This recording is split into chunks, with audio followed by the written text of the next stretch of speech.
नमस्कार, बहुत स्वागत है आप सभी का। मैं हूं आपके साथ हितेश व्यास। तो एक बार फिर से देश का लेखा जोखा पेश किया जाना है। मोदी सरकार के तीसरे कार्यकाल का ये पहला पूर्ण बजट होगा, लिहाजा मोदी 3.0 की ये पहली अग्नि परीक्षा है और इस अग्नि परीक्षा की तैयारी पूरी कर ली गई है और जाहिर तौर पर तमाम अलग अलग वर्गों को ढेर सारी उम्मीदें इस बजट को लेकर है जो 23 तारीख को वित्त मंत्री निर्मला सीतारमण पेश करने जा रही हैं। अब खास तौर पर टैक्स पेयर्स के संदर्भ में अगर बात करें, ये एक ऐसा वर्ग है जो लगातार कई सालों से पूरी जिम्मेदारी के साथ, पूरी ईमानदारी के साथ सरकार को टैक्स देता रहा है। दिया सब कुछ है, बहुत कुछ है, लेकिन लगता है कि इनकी झोली हमेशा खाली रह जाती है क्योंकि उम्मीदें ढेर सारी रहती हैं। क्या वो उम्मीदें पूरी होती हैं? इस बार के बजट में खास तौर पर टैक्स के सेक्शन की अगर बात करें, कर्मचारियों के संदर्भ में और आम लोगों के संदर्भ में, जो व्यवसायी हैं, छोटे व्यापारी हैं, बड़े व्यापारी हैं, हर वर्ग टैक्सेस को लेकर, बाकी तमाम चीज़ों को लेकर क्या सोच रहा है, ये बात करने के लिए आज हम लोगों ने खास तौर पर यहाँ पर इस कार्यक्रम के तहत एक पूरा पैनल तैयार किया जिसके जरिए हम जानने की कोशिश करेंगे अलग अलग वर्गों की क्या उम्मीदें हैं और क्या इस बजट में प्रावधान हो सकते हैं। एक एक करके मैं सभी से तारुफ करा दूँ। हमारे साथ में इस वक्त रवि ग्वालानी जी हैं जो कि चार्टर्ड अकाउंटेंट हैं। बहुत बहुत स्वागत ग्वालानी जी आपका। हमारे साथ में विनय जैन जी हैं जो टैक्स कंसल्टेंट हैं। हमारे साथ में सुरेश मिश्रा जी हैं जो कि रिटायर्ड इनकम टैक्स के अधिकारी हैं। डॉक्टर जूली पांडे जी हमारे बीच में हैं जो कि टैक्स पेयर प्रोफेशनल के रूप में हमारे साथ में हैं। स्वाति सोनी जी हैं, इवेंट मैनेजमेंट का काम देखती हैं और ये भी एक टैक्स पेयर प्रोफेशनल के रूप में है। हमारे साथ में मंतोष कुमार जी हैं जो कि टैक्स पेयर प्रोफेशनल हैं और साथ ही हमारे साथ में महेंद्र राजपूत जी हैं जो कि कर्मचारी नेता हैं। हमारे साथ में जीवत राम जी भी हैं जो कि बिजनेसमैन भी हैं। हमारे साथ में पलाश विश्वास जी हैं, एक युवा हैं और साथ ही बिजनेसमैन भी हैं। इनसे भी बात करेंगे कि क्या खास तौर पर करते हैं। सबसे पहले चूंकि मामला बजट से जुड़ा हुआ है तो मैं विनय जैन जी सबसे पहले आपसे ही शुरुआत करना चाहूँगा। चूँकि आप टैक्स कंसल्टेंट भी हैं, तो क्या इस बार उम्मीद करें, क्योंकि एक बड़ी चर्चा इस वक्त लगातार न्यू रिजाइम और ओल्ड रिजाइम के बीच में टैक्स पेयर्स को लेकर रही है, तो क्या खास इस बार, क्या बदलाव, क्या आपको लगता है कि उसको लेकर कुछ बड़ी चीज़ें हो सकती हैं? धन्यवाद। पहले तो एक बहुत बड़ा चेंज जो हो सकता है कि जो एक आम आदमी के लिए बहुत ज़रूरी है कि जो टैक्स एग्जेम्पशन की लिमिट है उसको बढ़ा करके 5 लाख या उसके ऊपर ले जाने की संभावना बहुत तक है। डायरेक्ट टैक्सेस की बात करें, 80C का जो एग्जेम्पशन होता है जो 1.5 लाख रुपए सालाना होता है, जो कि एक आम आदमी, कॉमन मैन, सैलरीड एम्प्लॉय सभी के लिए बहुत मायने रखता है, उसको बढ़ाकर 2 लाख तक किया जा सकता है। प्लस ये डायरेक्ट टैक्सेस की बात हो गई। और GST की बात करें तो जो सारे MSMEs और जितने भी व्यापारी वर्ग हैं जो आज 5 साल 6 साल से GST आने के बाद एक तरीके से जूझ रहे हैं, बिकॉज बहुत ही कॉम्प्लेक्स प्रक्रिया है, तो सिंप्लीफिकेशन के लिए काफ़ी स्टेप्स लिए जा सकते हैं। GST काउंसिल है वो उस तरफ बढ़ रहा है, पर जो वित्त मंत्री जी की जो किसी से उम्मीद है कि और उसको सिंप्लीफाई करें, जो नोटिसेस बहुत ज़्यादा आ रहे हैं, पेनल्टी इंटरेस्ट लग रहे हैं, उसको सेटलमेंट स्कीम के थ्रू हटाया जा सकता है। ट्राइब्यूनल जो अभी तक नहीं बने हैं उसकी बहुत ज़रूरत है, तो उस पर एक ठोस कदम लेकर के, ताकि डायरेक्ट टैक्स और GST इनडायरेक्ट टैक्स दोनों से आम आदमी वर्ग, MSMEs को जो एक फ़ायदा मिले, ये कुछ इंपॉर्टेंट पॉइंट्स हैं जो एक्सपेक्टेशन है और जो होनी चाहिए मुझे लगता है। रवि जी, जानना चाहूँगा आपसे, चूँकि आप CA भी हैं और इस वक्त चूँकि जुलाई का महीना चल रहा है तो बड़ा बिजी हैं और चूँकि सारे लोग इस वक्त भी अपना इनकम टैक्स रिटर्न फाइल भी करते हैं। एक बड़ा कन्फ्यूजन या बड़ी इस तरह की स्थिति है कि न्यू रिजाइम में जाना है कि ओल्ड रिजाइम में जाना है। चूँकि पिछली बार जब 2023 को बजट पेश किया गया था तो बाय डिफ़ॉल्ट इसे कर दिया गया था कि न्यू रिजाइम होगा, लेकिन उसके बावजूद भी एक से टैक्स पेयर्स ऐसे हैं जिन्होंने ओल्ड रिजाइम को ही चुना है। इसके पीछे क्या वजह मानते हैं और क्या इसको लेकर इस बार कुछ प्रावधान बजट में हो सकते हैं? देखिए, अच्छा प्रश्न है। इसी प्रश्न के ऊपर मैं बात भी आपसे करना चाह रहा था। देखिए, जो आपने कहा कि 80% से ज़्यादा लोग ओल्ड रिजाइम में हैं, तो उसका सबसे बड़ा कारण ये रहा है कि हमारे देश में शुरुआत से सेविंग की टेंडेंसी रही है। कोई भी व्यक्ति पहले सेविंग करता है फिर खर्च करता है। हमारे यहाँ पहले खर्च करने के बाद की सेविंग की मेंटालिटी नहीं रही है। तो शुरू से वो चाहे LIC हो, म्यूचुअल फंड्स हो या अन्य प्रकार की सेविंग रही है, हम वहीं पर रहे हैं। तो आप किसी का भी आंकड़ा उठा करके देखिए, वो LIC में या म्यूचुअल फंड में या कहीं ना कहीं इन्वेस्टमेंट करता आया है। किसी ने होम लोन लेकर के रखा है, इंटरेस्ट डिडक्शन उसको लगता है कि मेरे को लेना ही है, तो ऐसे लोग ज़्यादा हैं। तो इसीलिए लोगों ने, हमारे पास भी जब लोग आते हैं तो उनका पहला रुझान यही रहता है कि मैंने यहाँ इन्वेस्टमेंट की है, इसकी छूट मिलनी चाहिए, मैंने ये सेविंग की है, मुझे यहाँ मिलनी चाहिए। तो जब हम कैलकुलेट करते हैं उसके टैक्सेशन को, तो कई बार लगता है कि ओल्ड रिजीम में बेटर रहेगा, तो हम ओल्ड रिजीम को ही ऑप्ट करते हैं। तो ओल्ड रिजीम की तरफ मेरा ये मानना है कि गवर्नमेंट को थोड़ा फोकस फोकस और करना चाहिए। और जो टैक्स की लिमिट है, जैसे अभी टैक्स की लिमिट 7 लाख तक के न्यू रिजीम में है, तो मेरा ये समझना है कि पैरिटी आनी चाहिए, ओल्ड और न्यू में कोई फर्क नहीं होना चाहिए, दोनों बढ़ा करके, दोनों को स्लैब को बढ़ा करके 10 लाख ले जाना चाहिए, क्योंकि कॉस्ट ऑफ लिविंग आज की तारीख में बहुत बढ़ गई है। आप हर वर्ग की बात करिए, खर्चे इतने हो गए हैं कि at the end of the day saving कुछ बचती नहीं है।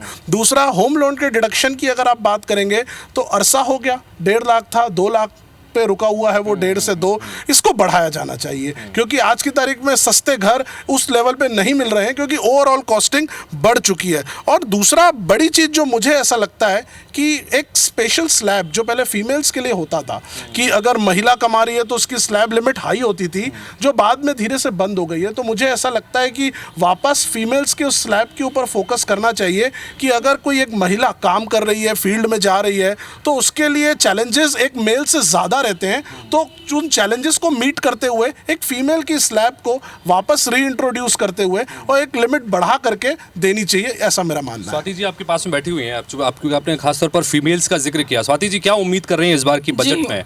मैं रवि जी से बिल्कुल सहमत हूँ। सेकेंडली, जैसे अभी हमारा 3 लाख है, मुझे लगता है पिछले 10 साल से ये स्लैब चेंज नहीं हुआ है। मैं एज अ विमेन एंटरप्रेन्योर ये एक्सपेक्ट करती हूँ कि इस बजट में कम से कम हमें 7 लाख तक का एग्जेम्पशन मिले, क्योंकि जैसे इन्होंने कहा कि खर्चे बिज़नेस चलाने के, कॉस्ट ऑफ लिविंग, सब कुछ बहुत ज़्यादा हाई हो चुका है और स्लैब में कोई चेंज नहीं आया है। इससे काफ़ी कुछ फ़र्क पड़ेगा, मुझे ऐसा लगता है। ये एक ग्रेट हेल्प होगी अगर ये चीज़ हो जाए हमारे बिजनेस में। चलिए, तो चूंकि वित्त मंत्री भी एक महिला हैं, तो क्या जो इस जाहिर तौर पर महिलाओं की बड़ी उम्मीदें इस बजट से, हर बजट से लगातार रहती हैं, तो क्या उन उम्मीदों को पूरा कर पाएंगे? ढेर सारी उम्मीदें हैं। सुरेश जी, मैं आपसे जानना चाहूँगा, चूँकि आप इनकम टैक्स ऑफिसर भी रहे हैं और लगातार अगर आप देखें तो टैक्स स्लैब जो है वो 12 साल हो चुके हैं, 12 साल से टैक्स स्लैब में कभी कोई बदलाव नहीं आया और पिछले 30 साल के दौरान ये सबसे लंबा वक्फा ऐसा है कि जब कोई बदलाव इसमें नहीं किया गया है। तो क्या आपको लगता है कि वाकई में अभी की जो परिस्थितियां चल रही हैं, इस परिस्थितियों के आधार पर इस बार टैक्स स्लैब में कोई बदलाव होना चाहिए, या होना चाहिए तो किस तरह का होना चाहिए? इसलिए कर्मचारियों को बहुत ज़्यादा समस्या होती है, क्योंकि उनको तो सैलरी मिलती है, उसी में टैक्स काट के देना पड़ता है। या तो उनको टैक्स काट के सैलरी दे दें या सैलरी में टैक्स न लें, ये होगा। लेकिन मैं एक आयकर विभाग की तरफ से बोलना चाहूँगा कि ये सरकार की एक मजबूरी है। अगर विकास कार्य करने हैं तो टैक्स कहीं से मिलना पड़ेगा। राजस्व प्राप्तियाँ सबसे महत्वपूर्ण प्राप्तियाँ हैं। लेकिन एक जैन साहब ने एक चर्चा की, ग्वालानी जी ने चर्चा की जीएसटी के बारे में, तो जीएसटी को तो सरकारी कानून में पेचीदगियाँ बहुत हैं। क्योंकि मैं रिटायर्ड हूँ तो मैं बोलने में कोई संकोच नहीं करूँगा। जैसे सामान लेने अपन मैदा और शक्कर, यदि हलवाई की दुकान में जाएगा तो जीएसटी एकदम 0 है। और यही अगर बेकिंग में चला जाए, बिस्किट बन जाए तो 8% 18% चला जाता है। तो ये किस प्रकार बहुत सारी चीज़ें आज भी अपन नहीं समझ पाए हैं। नारियल तेल भी वैसे ही, अगर सिर में लगाने वाला है तो जीएसटी कम है, उससे कोई उत्पाद बन रहा है तो ज़्यादा है। तो जीएसटी की जो पेचीदगियाँ हैं मैदा शक्कर वाली और नारियल तेल वाली, उसको एक कॉम्प्लिकेशन को कम किया जाए, क्योंकि आज तक कोई भी एक्सपर्ट ये नहीं है या कोई व्यक्ति नहीं है जो उसके बारे में बता सके कि जीएसटी क्या है। हाँ, इस पर बात करेंगे, क्योंकि मैं आगे लगातार चर्चा करूंगा। एक बार सबसे चर्चा कर लें कि एग्जैक्टली क्या संभावना है, क्या उम्मीदें सबका हर वर्ग को लेकर है। डॉक्टर जूली जी, मैं आपसे जानना चाहूँगा, क्योंकि टैक्स प्रोफेशनल हैं आप भी और लगातार टैक्स देती हैं, जिसका मैंने जिक्र भी किया, तो क्या उम्मीद कर रहे हैं इस बार बजट में?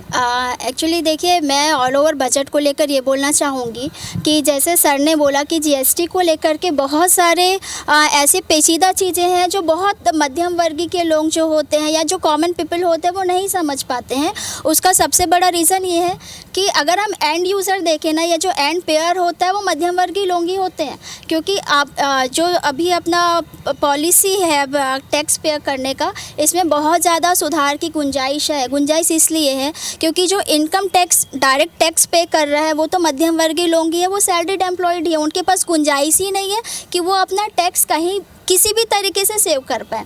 तो गवर्नमेंट को जो कॉरपोरेट होता है, जो इंडस्ट्रीज़ होती है, उनमें इस चीज़ को लेकर के सुधार करना चाहिए। उनमें उनको ज़्यादा परसेंटेज बढ़ाना चाहिए, ना कि इनकम टैक्स जो डायरेक्ट टैक्स पे कर रहे हैं उन पे उस चीज़ का भार डालना चाहिए। क्योंकि मध्यम वर्गीय लोग हो या सैलरीड एम्प्लॉय हो, उनको आप देखें तो वो 2 तरीके से अपना टैक्स पे कर रहे हैं। डायरेक्ट वे में भी कर रहे हैं, इनडायरेक्ट वे में भी कर रहे हैं। आप डायरेक्ट देख रहे हैं तो वो अपने सैलरीड के बेस पर कर रहे हैं। आप इनडायरेक्ट देख रहे हैं तो जैसे सर ने बोला, आप किसी भी चीज़ का कंजप्शन कर रहे हैं, आप कंजप्शन कर रहे हैं तो भी आपको पे इनडायरेक्ट वे में करना पड़ रहा है।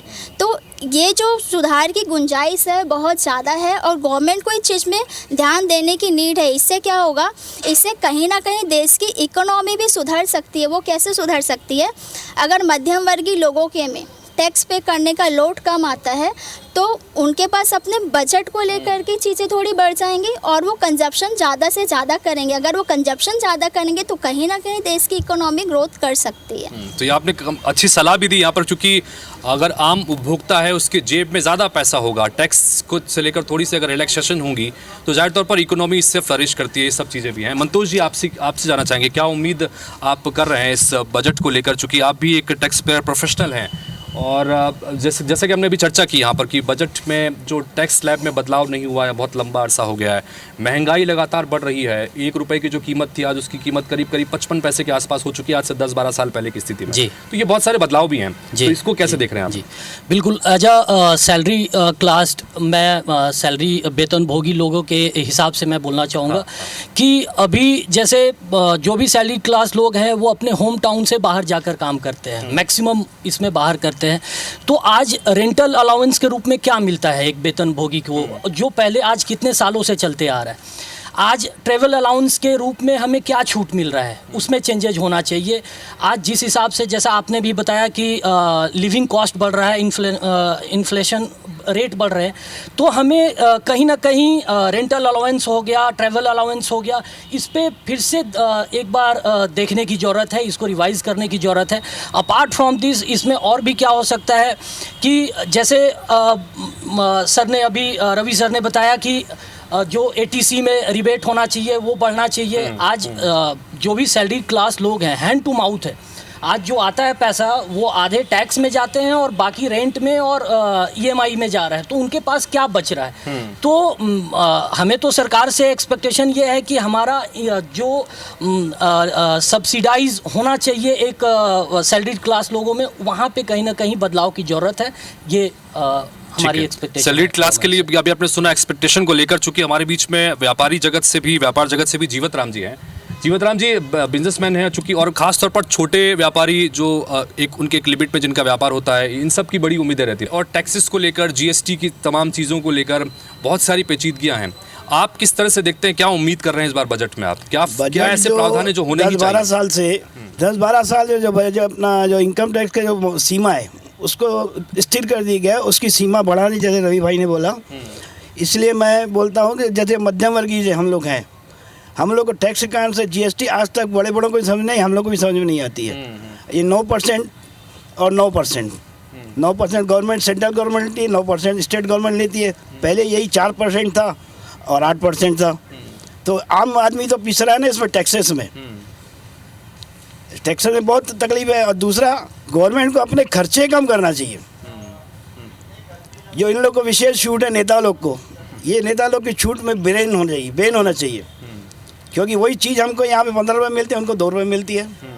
आखिर क्यों है? तो हिंदुस्तानी ना, रेट में इतना डिफरेंस क्यों? बस इतना ही बोलना चाहूँगा। और बहुत सारी सरकार ने स्कीम्स भी ऐसी लगा रखी हैं। रवि जी, आप कुछ कहना चाह रहे हैं, अपनी बात रखिएगा। और दूसरा ये कि एक सवाल मेरा आपसे ऐड ऑन ये भी है, आपने महंगाई का भी जिक्र किया, चूँकि महंगाई भी लगातार पिछले 10-12 साल के परिप्रेक्ष्य में बढ़ी है। चूँकि हम लोग लगातार स्लैब की बात कर रहे हैं, स्लैब में बदलाव हुआ नहीं। जैसा मैंने जिक्र भी किया कि अगर आप उसको कंपेयर करें तो 1 रुपये जो आज से 10 साल पहले जिसकी जो वैल्यू थी, आज वो 55-56 पैसे के आसपास आ चुकी है। यानी कि उसी हिसाब से आदमी की इनकम पर भी असर पड़ा है, लेकिन टैक्स स्लैब वहीं के वहीं है। तो इसमें इस वजह से भी बदलाव की महसूस होती है। दूसरा ये कि चुनौतियाँ सरकार के लेवल पर क्या है, जिस बात का जिक्र अभी जूली जी ने भी किया था। देखिए, गवर्नमेंट के लिए सबसे बड़ी चीज़ है फिस्कल डेफिसिट को मेंटेन करना।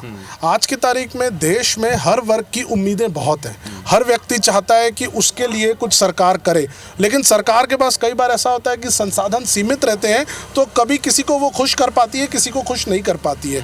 लेकिन मेरा ये मानना है कि एक चीज़ कॉमन है जो पूरे, अगर कन्याकुमारी से कश्मीर तक देखेंगे तो वो ये है जो अभी आपने बात कही कि कॉस्ट ऑफ लिविंग बढ़ चुकी है। 1 रुपये आज की तारीख में 55 पैसा आ चुका है। उसको ध्यान में रखते हुए, जैसे मंतोष जी ने कहा कि सैलरी की उन्होंने बात की, सैलरी क्लास का स्टैंडर्ड डिडक्शन आज की तारीख में सिर्फ 50,000 रुपए है। आप मुझे बताइए कि एक वेतनभोगी के लिए 50,000 क्या होता है? अगर ये तो आज हम रायपुर में बैठे हैं, मेट्रो सिटीज की बात करेंगे तो पता भी नहीं चलता ये पैसे कैसे खर्च हो जाते हैं। तो ये 50,000 की जो लिमिट है ये बढ़ानी चाहिए। मेरा ये मानना है कि मिनिमम 2 लाख रुपए करनी चाहिए एटलीस्ट मेट्रो सिटीज में। और जैसे रायपुर जैसे शहर है, रायपुर हो गया, नागपुर हो गया, यहाँ पे कम से कम इसकी लिमिट जो है वो 1.5 लाख करनी चाहिए, क्योंकि कॉस्टिंग बढ़ चुकी है। कोई भी व्यक्ति बाहर से आकर के काम कर रहा है, खर्चे बढ़ चुके हैं। तीसरा, मेरा ये मानना है कि जो कंजम्पशन की बात हो रही है, देखिए कंजम्पशन तब बढ़ेगा जब आप वैसे संसाधन बनाएंगे। एम्प्लॉयमेंट के ऊपर फोकस मेरे हिसाब से रखना चाहिए। तो PMEGP एक योजना है सरकार की, prime minister employment generation programme, जिसकी लिमिट है 50 लाख। उसमें गवर्नमेंट सब्सिडी देती है, सपोर्ट करती है। ये 50 लाख को मेरा मानना है 1 करोड़ करना चाहिए। दूसरा, MSME में फोकस करते हुए जो CGTMSE एक स्कीम है, जिसमें यह रहता है कि अगर आपके पास सिक्योरिटी नहीं है, प्रॉपर्टी नहीं है, तो भी आपको बैंक जो है वो लोन देती है। इसकी लिमिट है 5 करोड़। आज की तारीख में 5 करोड़ रुपए में एक छोटा सा उद्योग ठीक तरीके से नहीं लग सकता। तो मेरा यह मानना है कि ये 5 करोड़ की लिमिट को बढ़ा करके 10 करोड़ करना चाहिए। और जो एक ज्वलंत चीजें आज की तारीख में हर घर में आ गई है, वो है मेडिकल।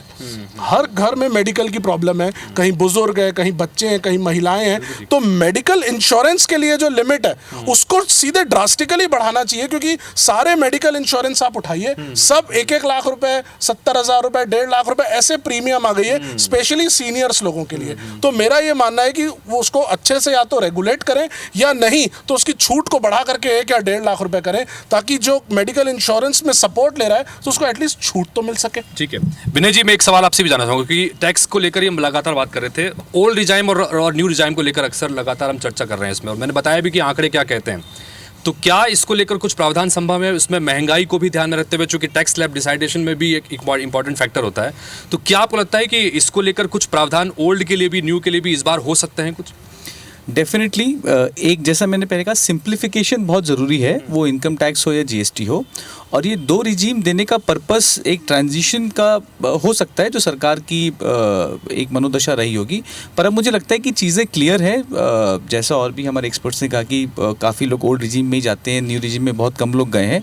पर अब क्लैरिटी आ चुकी है, और 2 ऑप्शंस देने से मुझे लगता है कन्फ्यूजन बढ़ता है, और एक सिंपल सिंगल रिजीम में रहे, जिससे कि सब समानता रहे। जैसे उन्होंने कहा कि वो भले प्राइस की छूट हो या इनकम टैक्स की छूट हो, सभी के लिए एक समान रहे, तो उससे क्लैरिटी बहुत रहती है। और GST में भी जो रेट्स अलग अलग दरें हैं, 5, 12, 18 और 28 की, तो उनको भी सिंप्लीफाई करके हम एक सिंगल रेट पे ले आए, तो वो बहुत अच्छा होगा ईज़ ऑफ डूइंग बिजनेस के लिए, MSMEs के लिए। और जो डॉक्टर साहब ने भी कहा कि जो एग्जम्पशन की लिमिट बढ़ाई जाए, जो आज 3 लाख है उसको अगर 5 लाख और 7 लाख की जाए, तो अल्टीमेटली वो सरकार उससे कुछ लूज़ नहीं करती है, बल्कि वो पैसा घूम फिर के सरकार के पास ही आएगा। बिकॉज अगर वो लिमिट बढ़ती है तो आदमी का कंज्यूमिंग पावर, परचेजिंग पावर बढ़ता है, और वो बढ़ेगा तो इकोनॉमी में वो रोलिंग आएगी। तो जो उद्योग हैं वो भी बढ़ेंगे, लोग और एक्सपेंस कर पाएंगे, लोग और कंज्यूम कर पाएंगे, और वो इनडायरेक्ट टैक्सेशन के रूप में सरकार को जाएगा ही जाएगा। क्योंकि आज जो हम इनकम टैक्स बोलते हैं, जो भी रेट है इनकम टैक्स का अपने अपने स्लैब के हिसाब से, तो इनकम का 10% से 30% तक आपका इनकम टैक्स में जा रहा है, प्लस जो आप एक्सपेंस कर रहे हैं उसका आप 15 से 20%, 30% GST में भी दे रहे हैं। तो सरकार को टैक्स के रूप में एक बहुत बड़ा पैसा आ रहा है।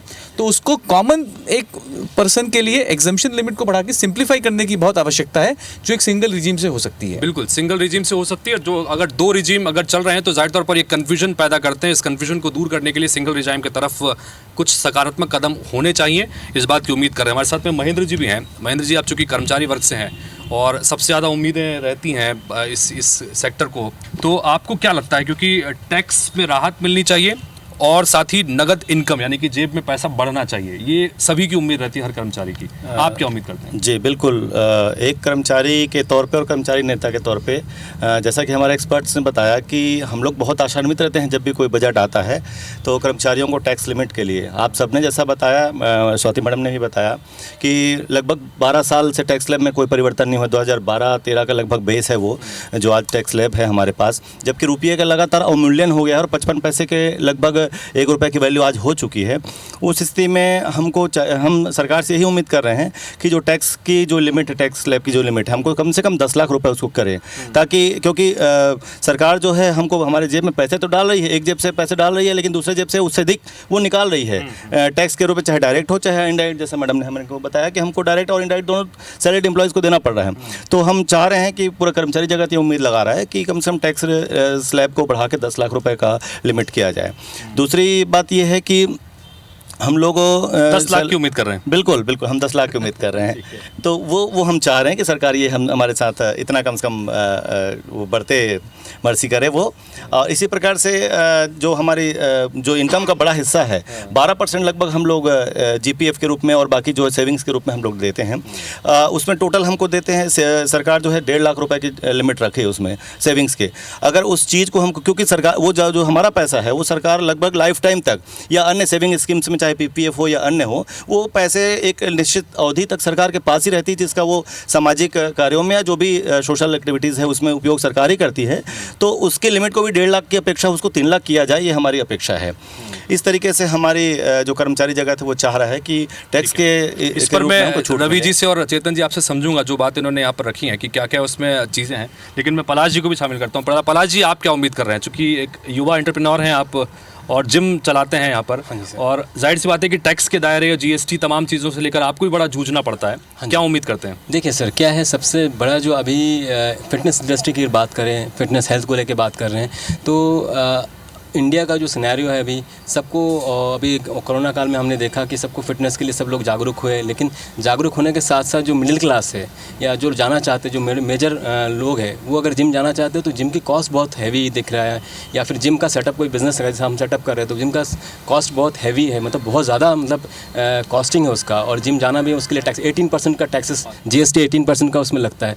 तो इसको जितना रिड्यूस अगर गवर्नमेंट करेगी तो उससे क्या होगा, आम आदमी तक ये सब चीज़ें पहुँच सकती है। अगर इंडिया की बात करें तो 0.2 से लेकर 0.3 तक लोग परसेंटेज के लोग पॉइंट में हैं, मतलब इतने लोग जिम जाते हैं, बाकी लोग नहीं जाते हैं। और अगर कोई अगर US की बात करें जो 15 to 21% तक वो लोग जाते हैं जिम, तो अगर इस रेशियो को ऊपर तक ले जाना है तो कहीं ना कहीं टैक्सेस के रिलैक्सेशन होंगे तभी आम आदमी तक ये सब चीज़ें पहुँच पाएंगी, क्योंकि अभी ये लग्जरी आइटम में आता है, ये आम आदमी तक पहुँच ही नहीं है इसकी। तो मेरे ख्याल से टैक्स में रिलैक्सेशन होगा तो ही लोग जागरूक हो पाएंगे। तो लोगों को जागरूक करने के लिए सबसे फाइनेंशियली उन लोग को रिलैक्सेशन मिलेगा, कमर्शियल बेनिफिट्स मिलेगा, तो जाके लोग आगे इसमें एक्टिव होंगे। तो सुरेश जी, जैसे सब लोग रिलैक्सेशन चाहते हैं, जाहिर सी बात है कि हर किसी को उम्मीद है कि राहत मिले, लेकिन सरकार की फाइनेंशियल स्थितियाँ भी आपने जिसका भी जिक्र भी किया, इन सब के बीच क्या चुनौतियाँ हो सकती हैं, किस तरह की लाइबिलिटीज़ हो सकती हैं सरकार के ऊपर भी, और जो लगातार हर वर्ग उम्मीद कर रहा है, तो उन सबको भी ध्यान में रखना है, बैलेंस बना के रखना है, इसको कैसे कर पाएंगे? बहुत महत्वपूर्ण प्रश्न है आपका, क्योंकि सरकार को डेवलपमेंट भी देखना है और बहुत जो सीमांत लोग हैं, जो एकदम गरीब वर्ग हैं, जो मनरेगा लेवल पे हैं, उनको भी ध्यान रखना है। वो तो कहीं टैक्स से उनको कोई लेना देना नहीं है, ना टैक्स के बारे में समझते हैं, लेकिन यहाँ पर चूंकि एक बहुत महत्वपूर्ण चैनल है IBC, तो एक वर्ग छूट रहा है सीनियर सिटीजन्स का। हालांकि टैक्स रेट में 60 से 80 वालों के लिए प्रावधान है, 80 से ऊपर वालों के लिए प्रावधान है। तो मेरा अपना व्यक्तिगत राय है as a retired person in a senior citizen, क्योंकि मैं सीनियर सिटीजन में प्रवक्ता भी हूँ संस्था में, तो 80 साल से ऊपर वालों को टैक्स देना समझ नहीं आता, क्योंकि जो इनको जो पेंशन मिलती है वो जीवन निर्वाह भत्ता है। ठीक बात कि आप कैसे भी करके 60 साल गवर्नमेंट की नौकरी की है तो आप जियो किसी तरह से, और ऐसी स्थिति में जब रुपए का अवमूल्यन हो चुका है, एक बुजुर्ग कैसे जिएगा कि उसकी मेडिकल फैसिलिटी बढ़ जाती है। गौलानी जी ने बहुत अच्छी बात कही थी मेडिकल वाली, और बहुत ज़्यादा समस्या मेडिकल को लेके है सीनियर सिटीजन के साथ। क्या होता है, कारपोरेट ऑफिस 9 से 6 काम करते हैं और कोई बीमार हो गया रात शाम को 7 बजे के बाद, तो बहुत सारी दिक्कत है, जब तक वहाँ से अप्रूवल नहीं आएगा उसका ट्रीटमेंट चालू नहीं है। तो कुल मिला के सीनियर सिटीजन वाला वर्ग छूट रहा था, उस पर भी विचार होना चाहिए। और स्लैब के बारे में जो सबने कहा है उससे मैं पूर्णतः सहमत हूँ, स्लैब 10 लाख से ऊपर ही होना चाहिए, स्टैंडर्ड एक्शन भी बढ़ना चाहिए। जूली जी, आप मुस्कुरा रही थी, कुछ कहना चाह रही हैं आप, तो ज़रूर बताइएगा। जी, एक्चुअली मैं मेडिकल फील्ड से हूँ, और जैसे सर ने बोला और जैसे बाकी वक्ताओं ने यहाँ बोला है मेडिकल फील्ड को लेकर के, तो मुझे ऐसा लगता है कि जब हम टैक्स पे करते हैं ना, तो इसको भी एसेंशियल और नॉन एसेंशियल की कैटेगरी में डिवाइड किया जाना चाहिए। एसेंशियल में आपको वो सारी चीज़ें डालनी चाहिए जो लाइफ के लिए एक्चुअल में एसेंशियल है। अगर हम मेडिकल फील्ड की बात करें तो चाहे आप, जैसे इन्होंने बताया कि चाहे आप फार्मा की चीज़ें देखें, मेडिसिन देखें या फिर मेडिकल इंस्ट्रूमेंट देखें, तो उसमें टैक्स एक्चुअल में बहुत ज़्यादा है। लेकिन अगर हम नॉन एसेंशियल चीज़ों में जाते हैं, फॉर एग्जांपल गोल्ड, जो फीमेल का एक्चुअल में सबसे फेवरेट सामान होता है, तो इन सारी चीज़ों में टैक्स अगर हम देख रहे हैं तो वो कम है। तो जो आप टैक्स पे कर रहे हैं ना, उसको अगर आप एसेंशियल और नॉन एसेंशियल चीज़ों में डालते हैं तो ये भी बहुत ज़्यादा एक हेल्पफुल हो जाएगा मिडिल क्लास वर्ग के लोगों के लिए, क्योंकि नो डाउट सबसे ज़्यादा जो होता है ना मिडिल क्लास वर्ग, वही इन चीज़ों में आगे घिसता है। स्वाति जी, क्या कहना चाहेंगी? उन्होंने ये सब कहा है कि कंजम्पशन और बाकी चीज़ों को लेकर भी, और हेल्थ के इश्यूज़ को लेकर भी, और इंश्योरेंस की बात भी यहाँ पर निकली कि हेल्थ सेक्टर को लेकर भी। बाकी इसके अलावा भी अगर आप, हाँ, मतलब बड़ा बेसिक सा आइडिया है, हम चाहते हैं हम ऐसे देश में रहे जो टैक्स फ्री रहे। ऐसे देश हैं, लोग वहाँ माइग्रेट हो रहे हैं, वहाँ रहना पसंद कर रहे हैं, they feel very happy about it. Secondly GST जो है वो बहुत ज़्यादा कॉम्प्लिकेटेड है, मतलब समझना, और उसमें विमेन के लिए कोई भी ऐसी कोई रिजर्वेशन या छूट या ऐसा कुछ भी नहीं दिया है। जैसे अगर कुछ प्रोडक्ट्स है जो वुमेन प्रोड्यूस कर रही है तो उसको जीएसटी फ्री कर देना चाहिए। इस तरह से जीएसटी में कुछ वुमेन के लिए भी सोच के कुछ छूट या कुछ रियायतें दी जाए, जिससे हमको थोड़ा फील गुड हो और हम अपने बिजनेस में ग्रो कर सके। और हेल्थ के बारे में मैं बोलना चाहूँगी कि हेल्थ भी फ्री होनी चाहिए देश में। बेसिकली 1 लाख 2 लाख लिमिट या ये सब छोड़ के हेल्थ, एजुकेशन, ये 2 बेसिक चीज़ें जो हमें फ्री चाहिए, और जिसका क्वालिटी फ्री होने के बावजूद भी बहुत अच्छा हो और हम बहुत सुकून से इस देश में रह सकें। विनय जी, जो कि हेल्थ की बात निकली है, जो भी बात रवि जी ने भी कही कि हेल्थ इंश्योरेंस सेक्टर जो है वो बहुत बूम किया है, खासतौर पर कोरोना के बाद में। लेकिन इन सब के साथ में जो इंश्योरेंस पॉलिसीज़ हैं वो इतनी महंगी हो गई हैं कि आम लोगों के लिए अफोर्डेबल भी नहीं रह गई। और दूसरा, उसको लेकर भी जो 30D के तहत जो छूट मिलती है, उसके अंदर जो टैक्स बेनिफिट्स मिलते हैं, उसके अंदर भी बहुत सारी चीज़ें अभी तक बहुत पुराने स्तर पर चल रही हैं। तो क्या आपको लगता है कि हेल्थ, चूँकि ज़ाहिर तौर पर एक देश का स्वास्थ्य, लोगों का स्वास्थ्य सबसे सर्वोच्च प्राथमिकता पे होना चाहिए, तो आपको क्या लगता है कि इसमें क्या किया जाना चाहिए और क्या हो सकता है? ये बहुत ही सटीक सवाल है आपका और बहुत ही इम्पॉर्टेंट विषय है, क्योंकि हमारे शास्त्रों में भी कहा गया है कि पहला सुख निरोगी काया, वो है तो बाकी चीज़ों का महत्व है। और आज जो स्थिति है कोरोना में, जो हमने देखा, और आज जो स्थिति है, तो ऐसा लगता है कि बीमार होना गरीब के लिए पाप हो गया है। जिस लेवल पे हॉस्पिटल्स और सारे खर्चे बढ़ गए हैं, गवर्नमेंट ने ज़रूर कुछ इंश्योरेंस स्कीम्स निकाली हुई हैं, पर उन सभी स्कीम्स को प्रॉपर तरीके से चैनल करके उसका बेनिफिट जो उसको डिज़र्व करते हैं उन तक पहुंचना बहुत ज़रूरी है। गवर्नमेंट का एक इंटेंशन तो है जिस पे गवर्नमेंट काम कर रही है, पर मुझे लगता है कि सेंट्रल और स्टेट गवर्नमेंट्स का वो समन्वय नहीं है, जिससे कि जो एक छोटे तबके के लोग हैं, जो लोअर मिडिल क्लास और लोअर क्लास में जो लोग आते हैं, स्पेशली जो एक बहुत ही मेजॉरिटी ऑफ द पॉपुलेशन है, उन तक ये बेनिफिट पूरी तरीके से नहीं पहुंच पा रहा है। इंश्योरेंस के प्रीमियम्स को थोड़ा स्टैंडर्डाइज करवाना बहुत ज़रूरी, बिकॉज स्पेशली कोरोना के बाद बहुत ज़्यादा जो इसमें एक राइज़ हुआ है, एक ड्रास्टिक राइज़ देखने को मिला है प्रीमियम्स में, तो उसको डेफिनेटली कुछ नई छूट के माध्यम से उसके प्रीमियम्स पे एडिशनल छूट बढ़ा करके और गवर्नमेंट की कुछ ऐसी स्कीम्स निकाल करके उसको लाइन पे लाना ज़रूरी है, बिकॉज तेज़ी से हम देख रहे हैं कि हॉस्पिटलाइजेशन के खर्चे बढ़ रहे हैं और केसेस भी बढ़ते जा रहे हैं। तो बहुत ज़रूरी है कि ओवरऑल वेलबींग और बेनिफिट ऑफ पॉपुलेशन के लिए कि गवर्नमेंट उसको टैक्स और इंसेंटिव्स के माध्यम से सैनिटाइज करे। रवि जी, जीएसटी को लेकर लगातार यहाँ पर चर्चा भी हो रही है कि चूँकि जीएसटी के जो प्रावधान हैं वो बड़े या तो कॉम्प्लिकेटेड हैं या उसमें अभी भी छूट की ज़रूरत है। जैसे कि स्वाति जी ने भी बताया कि कम से कम जो वुमेन ओरिएंटेड चीज़ें हैं या फिर जो वुमेन जिसको प्रोड्यूस कर रही हैं, कम से कम उसे टैक्स से फ्री किया जाए। बहुत सारे अभी भी चीज़ें ऐसी हैं जो कि 28% और 18% के स्लैब में अभी भी हैं, जिसको कम करने की ज़रूरत है। क्या आपको लगता है कि कुछ संभावना इसमें नज़र आती है इस बार के बजट में? देखिए, जीएसटी बहुत कुछ डिपेंड हो गया है जीएसटी काउंसिल के ऊपर। आज की तारीख में बजट में जीएसटी में सिर्फ जनरली कस्टम्स और जो एक्साइज में प्रोडक्ट थोड़े बहुत रह गए हैं उसी के ऊपर फोकस रहेगा। काउंसिल का बहुत बड़ा मैटर है, लेकिन एक चीज़ है कि उसमें अगर आने वाले बजट में हमारी वित्त मंत्री जी अगर अपनी कुछ मंशा जाहिर करती है कि सरकार का इंटेंशन क्या है, किस तरह पे आने वाला समय जाएगा, तो मुझे लगता है जीएसटी काउंसिल उस पर फैसले लेगी। लेकिन मैं आपने जो एक पॉइंट रेस किया है, मैं बताना चाहूँगा, जो टैक्स फ्री की मैडम ने बात की, स्वाति जी ने अच्छी बात की कि हम ऐसे देश में रहना चाहते हैं जहाँ किसी भी प्रकार का टैक्स ना हो। मैं आपको थोड़ा इतिहास में लेके चलता हूँ। हमारे इनकम टैक्स में एक प्रावधान होता था 80IA 80IB, जिसमें हिमाचल, उत्तराखंड और नॉर्थ ईस्ट स्टेट्स में टैक्स हेवंस बनाए गए थे कि अगर वहां पर अगर आप कोई उद्योग डालते हैं तो एक्साइज नहीं लगेगा, इनकम टैक्स नहीं लगेगा, वैट नहीं लगेगा और आपको छूट मिलेंगी। लेकिन वो एक सनसेट क्लॉज के अंतर्गत था जो 10 साल में खत्म हो गया, वो उसके बाद चालू नहीं किए गए। तो अगर इस तरह के हम टैक्स हेवंस की वर्किंग करते हैं पूरे देश में कि जहां जहां पिछड़े एरिया हैं, तो मुझे ऐसा लगता है कि जो टैक्स फ्री की जो इन्होंने कल्पना, देखिए कोई सोचेगा तो कल वो होता है। तो हो सकता है अगर इस तरह की वर्किंग पर वापस अगर गवर्नमेंट काम करे तो कहीं ना कहीं चीज़ों के रेट गिरेंगे और कंजम्पशन अगर बढ़ेगा तो पैसा कोई रख के कहाँ जाएगा, अल्टीमेटली खर्चा ही करेगा, और जब वो खर्चा करेगा तो रोल होकर के सरकार के पास ही आना है। तो कंजम्पशन को बढ़ाने के लिए टैक्स हेवंस जो सनसेट क्लॉज के अंतर्गत बंद हो गए हैं, मुझे ऐसा लगता है कि फॉर करंट सिनारियो उसको चिन्हित करके वापस चालू करना चाहिए। ऐसा मेरा मानना है। जीवत जी बताइए कि क्या कहें, क्योंकि जीएसटी की जब बात आती है तो व्यापारी वर्ग सबसे ज्यादा प्रभावित इससे होता है और बहुत सारी मांगे लगातार इसको लेकर की जाती रही हैं। क्या है, हमारे हिंदुस्तान में ना अलग अलग टैक्सेस है, अलग अलग टैक्सेस के कारण बहुत तकलीफ आम आदमी को और मिडिल क्लास को और रईस लोग को फर्क पड़ता नहीं है। उसमें क्या, जैसे फॉरेन में मैं सुना हूँ, गया तो नहीं कहीं फॉरेन, वहाँ पे 1 टैक्स लगता है, कोई भी हर चीज़ का 1 टैक्स बस। उसमें इनकम टैक्स भी आता है, सेल टैक्स भी आता है, रोड टैक्स भी आता है, नगर निगम भी आता है, एनीवे पूरे टैक्स एक टाइम। तो इंडिया में भी ऐसा होना चाहिए ताकि आम पब्लिक को एक राहत मिले, उससे बहुत अच्छा रहेगा, रिजल्ट मेरे ख्याल से बहुत अच्छा आएगा उसका।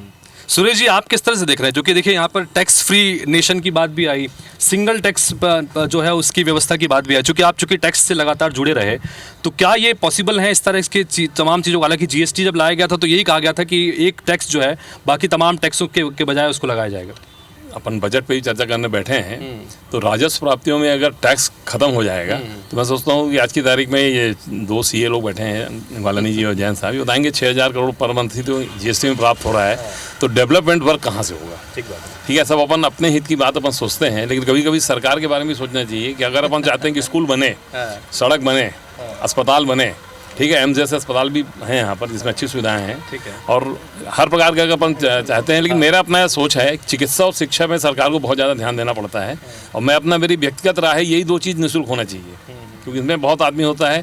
और एक सज्जन ने किसी ने कहा भी कि गरीब आदमी बीमार पड़ने से बहुत घबराता है और पूरे घर की आफत हो जाती है, ज़मीन जायदाद सब कुछ उनका बिकता है, फिर भी इलाज नहीं हो पाता है। कुल मिला के अब टैक्स तो समाप्त करना बहुत कठिन काम है, क्योंकि व्यय आय में सबसे बड़ा चीज़ है आय, राजस्व प्राप्ति। पूंजी प्राप्ति क्या करेंगे? लोन करेंगे, लोन में सरकार को ब्याज देना पड़ेगा, जैसे वर्ल्ड बैंक से लोन ले रहे हैं, LIC से लोन ले रहे हैं, तो सरकार को रिफंड करना पड़ेगा। एकमात्र साधन है राजस्व प्राप्ति ही, चाहे इनकम टैक्स हो, चाहे जीएसटी का टैक्स हो, चाहे कॉर्पोरेट टैक्स हो, सरकार को आय का साधन वही है, उसी से व्यय करना है। तो विकास कार्यों के लिए तो टैक्स लगाना ही पड़ेगा, बस स्लैब पे है तो 10 लाख वाला कर दें, या फिर एक जो हमें एक नया विदेशी पैटर्न है कि जितनी जिसकी ज़्यादा आय होगी उतना कम टैक्स देगा, तो लोग ज़्यादा से ज़्यादा आय बताएंगे, टैक्स संख्या बढ़ जाएगी, अभी 3 करोड़ टैक्स देने वाले हैं, 7 करोड़ टैक्स देने वाले हो जाएंगे। इस स्लैब का स्तर उल्टा कर दिया जाए, जो जितनी ज़्यादा है। रवि जी भी कुछ ऐड ऑन करना चाह रहे हैं? सर, सीनियर है, वरिष्ठ हैं, उन्होंने अच्छी बात कही सुरेश जी ने कि अगर राजस्व के आय के स्रोत खत्म हो जाएंगे तो देश कैसे चलेगा। अच्छा प्रश्न है। देखिए, आज यहाँ हर व्यक्ति जो बैठा है एक इंडिविजुअल है। बात यहाँ हम जो कर रहे हैं एक इंडिविजुअल पॉइंट ऑफ व्यू से। आपको मैं बताऊं, देश में इनकम टैक्स की अगर आप बात करेंगे तो 2 तरीके हैं। एक है कॉरपोरेशन टैक्स जो कॉरपोरेट्स देते हैं, एक है इंडिविजुअल जो आम व्यक्ति देता है। Corporates are earning huge profits, वो लोग अच्छा कमा रहे हैं, और वो लोग का अगर आप स्लैब देखेंगे पिछले कई सालों में तो कम हुआ है। जो पहले 30% था उसको कम के 25 किया, नई कंपनी बन रही है तो उसमें 15% तक का प्रावधान है। तो मैटर क्या आ रहा है, corporate taxes are getting reduced, but उसके कंपैरेटिव इंडिविजुअल टैक्सेशन जो है वो कम उस लेवल पे नहीं हो रहा है। तो अगर गवर्नमेंट इसमें कुछ एक पैरिटी बनाए कि इंडिविजुअल्स को थोड़ा सा एक सपोर्ट मिल जाए, और कहीं ना कहीं जो कॉर्पोरेट्स बड़े हैं जो अच्छा कमा रहे हैं, जिनकी बैलेंस शीट आप देखिए, they are earning huge profits, तो उनसे अगर आप एक थोड़ा सा चंक और ले लेंगे तो मैं नहीं समझता कि इसमें कोई तकलीफ होगी। बेनिफिट इंडिविजुअल्स को मिलना चाहिए। हाँ, जैसे मैंने अब ये चीज़ पहले भी चर्चा में बोली थी कि जो हमारा एंड यूजर है वो तो हमारा कॉमन मैन ही है ना, जो हम कॉमन पीपल है, क्योंकि कॉरपोरेट वाली बड़ी कंपनी वाले अपना जो भी प्रोडक्शन कर रहे हैं मार्केट में आ रहा है, और मार्केट में आने के बाद उसको यूज़ कौन कर रहा है? कॉमन लोग कर रहे हैं। तो कहीं ना कहीं एंड यूज़र तो वही हो रहे हैं। तो सर ने ये बहुत अच्छा पॉइंट बोला है कि उनके में वो चीज़ परसेंटेज बढ़ाना चाहिए, और जो प्रोग्रेसिव इनका टैक्स पे करने वाले हैं, जो कि हम डायरेक्ट इनकम टैक्स पे कर रहे हैं, उनका वो परसेंटेज कम करना चाहिए। पला जी, इसी में कुछ ऐड ऑन करना? आज बोलिए। सीए गौलानी जी ने बहुत अच्छा प्रश्न उठाया है, क्योंकि आयकर जो है आय पर लगने वाला कर है। इनने एक नया मोड़ दिया है इस चर्चा को कि लाभ पर कर लगे। व्यापारी जगत लाभ कमाता है तो लाभ पर कर लगे, आय पर ना लगे, क्योंकि आय तो आदमी एक बड़ी मुश्किल से मेहनत मशक्कत करके प्राप्त करता है। तो जो प्रॉफिट है उस पर लगे, या जितनी ज़्यादा जिसको कहीं अतिरिक्त आय हो रही है, लाभ हो रहा है, तो लाभ पर कर लगे तो सरकार को राजस्व मिलेगा और व्यवस्थाएं भी चलेंगी। चलिए, मेरे पास थोड़ी सी समय की बाध्यता है तो मैं अब इसके क्लोजिंग सेगमेंट में आ रहा हूँ। तो मैं खास तौर पर जो टैक्स प्रोफेशनल्स हैं जो टैक्स दे रहे हैं वो क्या उम्मीद कर रहे हैं इस बजट को लेकर बात करते हैं। पलाश जी बताइएगा। बेसिकली अब सब मैम ने भी कहा, सर ने भी कहा, हेल्थ एंड एजुकेशन, इस पे तो रिलैक्सेशन मिलना ही चाहिए, बिकॉज ये बेसिक नीड्स है और इसी के ऊपर ही देश का डेवलपमेंट डिपेंड करता है। तो एजुकेशन और आपका जो हेल्थ सेक्टर है, इस पे तो होना ही चाहिए रिलैक्सेशन। और रही बात बाकी चीज़ों की, जो बिजनेसमैन है और इंडिविजुअल्स की बात करें, तो इंडिविजुअल्स के ऊपर जो टैक्सेस लग रहे हैं, वो टैक्सेस का स्लैब अगर एकदम नॉमिनल सा रहे तो उससे क्या होगा, जो हर पब्लिक जो टैक्स नहीं पे कर रही है, स्लैब में नहीं आ रही, वो हर कोई छोटा छोटा पे करेगा, उससे राजस्व तो बढ़ेगा और बिजनेसमैन को भी हेल्प मिलेगा उससे। महेंद्र जी क्या उम्मीद कर रहे हैं? बिल्कुल, मैं कर्मचारियों की ओर से ही बात रखूंगा।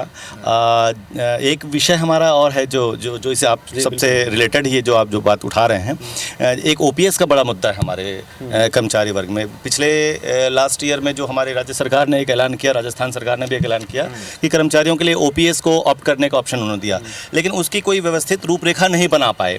और आज की डेट में भी केंद्र सरकार जो है, एक बड़ा वर्ग है कर्मचारियों का, चाहे सेंट्रल में हो चाहे स्टेट्स में हो, उनसे ओपीएस का एक बड़ा मुद्दा है जिसने सरकार को प्रभावित भी किया है। तो सरकार इस विषय पे बहुत ध्यान दे, क्योंकि जब हमको मार्केट बेस्ड चीज़ों पे आप हमारे बुढ़ापे को आप झोंकना चाह रहे हैं, तो हम चाह रहे हैं कि आप एम्प्लॉयज़ के लिए या तो ओपीएस को पुरानी व्यवस्था को फिर से लागू करें, या एनपीएस को इस तरीके से आकर्षक बनाएं कि एटलीस्ट 50% का जो एक गारंटीड स्कीम हो, उस तरीके की कोई व्यवस्था लागू करें, चाहे ताकि कर्मचारियों को ऑप्शन चुनने में वो कंफ्यूज हो जाए। ओल्ड पेंशन स्कीम जो है बेसिकली वो राज्य सरकारों का अपने स्तर पर राज्यों का ऐलान था, उसमें केंद्र सरकार ने कोई बड़ा ऐलान किया नहीं है। जी, तो उसकी संभावना लग रही है। फिर एक कमेटी माननीय प्रधानमंत्री जी ने शायद फॉर्म की है, मुझे जहाँ तक जानकारी है, जो इस विषय को देख रही है। तो हम उस कमेटी से उम्मीद कर रहे हैं कि वो जल्दी से जल्दी इस तरीके से कोई प्रावधान इसमें लाए कि कर्मचारी खुद कंफ्यूज हो जाए कि हम एनपीएस में रहे या ओपीएस में। इसमें एक विषय और आप जोड़ना चाहूँगा कि जब हमको आपने मार्केट व्यवस्था आधारित व्यवस्था पे झोंक दिया है, हम चाहते हैं कि बहुत सारे एम्प्लॉयज़ जो सैलरीड एम्प्लॉयज़ हैं, वो आज मार्केट की ओर, चाहे म्यूचुअल फंड्स या छोटे मोटे जो इन्वेस्टमेंट है उनकी ओर जा रहे हैं। तो कम से कम 1-1.5 लाख रुपए तक की कैपिटल गेंस पे हमको छूट दे वार्षिक, तो वो भी एक थोड़ी सी राहत हो जाएगी एम्प्लॉयज़ के लिए, ये हम चाह रहे हैं। अभी 1 लाख तक में है शायद, है ना, म्यूचुअल फंड्स में। जी मंतोष जी बताइए, आप क्या कहेंगे, फाइनल क्या उम्मीद कर रहे हैं? फाइनल उम्मीद हमारी ये रहेगी कि स्टैंडर्ड डिडक्शन 50,000 से 2 लाख हो। पहला जो टैक्स में रिलैक्सेशन है 3 लाख का, आज जो एक स्टैंडर्ड है कि कोई टैक्स नहीं है, वो कम से कम 7 लाख तक जानी चाहिए। जो एज हमारा रेंटल अलाउंस बढ़ना चाहिए, एक वेतनभोगी के हिसाब, हमारा ट्रैवल अलाउंस में जो छूट मिलनी चाहिए वो बिल्कुल अभी नहीं के बराबर बोल सकते हैं, अकॉर्डिंग टू जो अभी इन्फ्लेशन रेट जो है उसके अकॉर्डिंगली कुछ भी नहीं मिलता है, उसमें बढ़ोतरी होनी चाहिए। तो ये एज अ सैलरीड पर्सन हमें ये 4-5 पॉइंट में मैं समअप करना चाहूँगा कि ये मिलना चाहिए। अपार्ट फ्रॉम दिस एक चीज़ और बोलना चाहूँगा कि जो आज हायर एजुकेशन के लिए, जो हेल्थ का जितना अपन बात किए, हायर एजुकेशन पे जो आज रेट ऑफ इंटरेस्ट लोन ले करके आज जो हायर एजुकेशन के बाद में वही प्रोफेशनल टैक्स पेयर बनेंगे, बट उनको आज जो रेट ऑफ इंटरेस्ट लग रहा है वो 9%, 10% तक हायर एजुकेशन में जा रहा है, और आप मर्सिडीज़ खरीदने जा रहे हो तो 6% में आपको मिल जा रहा है। तो ये जो असमानता है, इसको कैसे ब्रिज अप किया जाए, ये भी देखने वाली चीज़ है। अपार्ट फ्रॉम ये, आज मर्सिडीज 6% में है, वहीं किसान ट्रैक्टर लेने जाता है तो 10% में उसको रेट ऑफ इंटरेस्ट में ट्रैक्टर का लोन मिल रहा है, जो किसान है जिसको अपन बात कर रहे हैं। तो ये छोटी छोटी चीज़ और भी बहुत सारा निकल कर आ सकता है, जिसमें हमें मतलब और सरकार को इस पॉइंट पे सोचना चाहिए और इसको कैसे ब्रिज लाइन करे वो एक देखना चाहिए। विनय जी कुछ कहना चाहेंगे, final comment? So to conclude, मुझे लगता है अगर हम इनकम टैक्स की बात करें तो शायद एग्जेम्पशन लिमिट जो सबसे बड़ी एक छूट हो सकती है 3 लाख से 5 लाख वो हो जाए तो बहुत अच्छा होगा। मैं उससे सबकी भावनाओं की कदर करते हैं कि 7 लाख 10 लाख चाहते हैं, पर मुझे लगता नहीं वो होगा, बिकॉज पहला बजट है 3rd टर्म का, तो बहुत पॉपुलर बजट होने की संभावना नहीं है। और जीएसटी के लेवल पे मुझे लगता है कि शायद ऑयल एंड पेट्रोल भी अब जीएसटी के दायरे पे आए, उसकी शुरुआत फाइनेंस मिनिस्टर साहब करें उसमें, जिससे कि 1 नेशन 1 टैक्स की तरफ बढ़ें। तो जो कैस्केडिंग इफेक्ट है, तो जो कॉमन मैन जनता को जो ऑयल एंड पेट्रोल के दाम बहुत ज़्यादा लगते हैं, अगर वो भी जीएसटी में आ गए तो ऑयल एंड पेट्रोल कंपनियों को फ़ायदा होगा, जिसको वो बेनिफिट को पास ऑन कर पाएंगे। जी रवि जी। सर, मैं कंक्लूड करने में एक ही निवेदन करूंगा आपके चैनल के, प्रतिष्ठित चैनल के माध्यम से।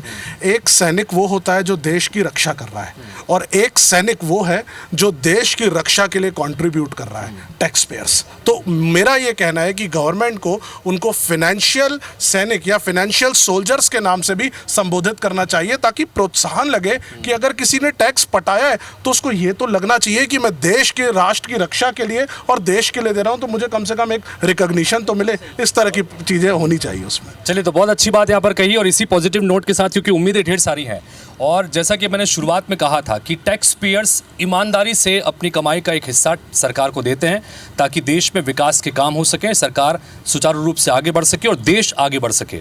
लेकिन क्या उसके एवज में इस वर्ग को वो हिस्सा मिल पाता है? क्योंकि उम्मीदें ढेर सारी रहती हैं। इस बार भी जब निर्मला सीतारमण बजट पेश करने के लिए आएंगी तो ये वो तमाम वर्ग जिसके प्रतिनिधियों को आज हमने यहाँ पर इस कार्यक्रम में शामिल किया, ये सभी इस वर्ग से जुड़े लोगों को उम्मीदों के साथ में यहाँ पर हैं कि बहुत सारी उम्मीदें हैं कि क्या वो उम्मीदें पूरी हो पाएंगी।